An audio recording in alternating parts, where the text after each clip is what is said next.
तर असं ग्रीन हिमा मटन तुम्ही खातान, आहा हा हा हा, तुम्ही म्हणतान काय वाव, काय करताय तुमच्या त्या हॉटेलला आणि काय करताय तुमच्या ढवाऱ्याला आणि काय करताय तुमच्या भवाऱ्याला आणि काय आहे ते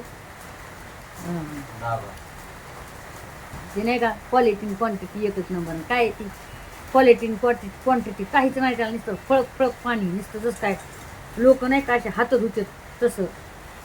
तुम्ही जर लोकायला जर काहीतरी देत असताना त्यांचे पैसे समजा, ते लोक पण पैसे देतात मेहनत करून, तेवढ्या लांबून लोक येतात तुमच्याकडं फक्त आणि फक्त त्या रीलमुळं आणि या पब्लिकसिटीमुळं.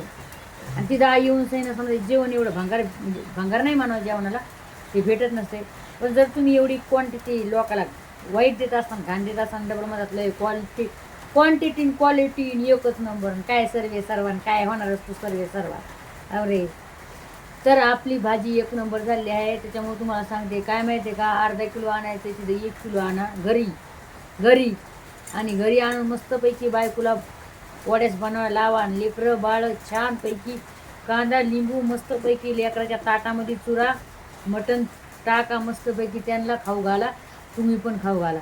या लपड्यात पडू नका, इथं तिथं ह्या हॉटेलमध्ये जा त्या हॉटेलमध्ये जा, याच्यात काही फायदा नाही. घरचं जे असते का आपलं ते खूप छान आहे.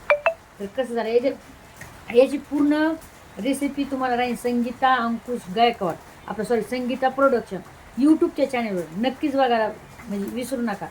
खूप छान आपल्या गावाकडच्या रेसिपी असते. तर एकदम छोट्या याच्यामध्ये, जास्त काय मसाला नाही, छोटं आपलं जसं गावाकडलं आपली हिरवी मिरची हे, तर म्हणजे एकदम साध्या सिंपलमध्ये रेसिपी राहतात.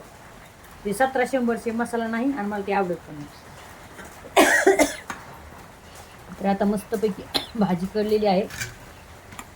अजून पण सांगणार, मटण चिकनं असलं तरच तुमची भाजी छान होणार. तेल टाकावं लागेल मला नंतर, मग तुम्हाला जर नसलं तर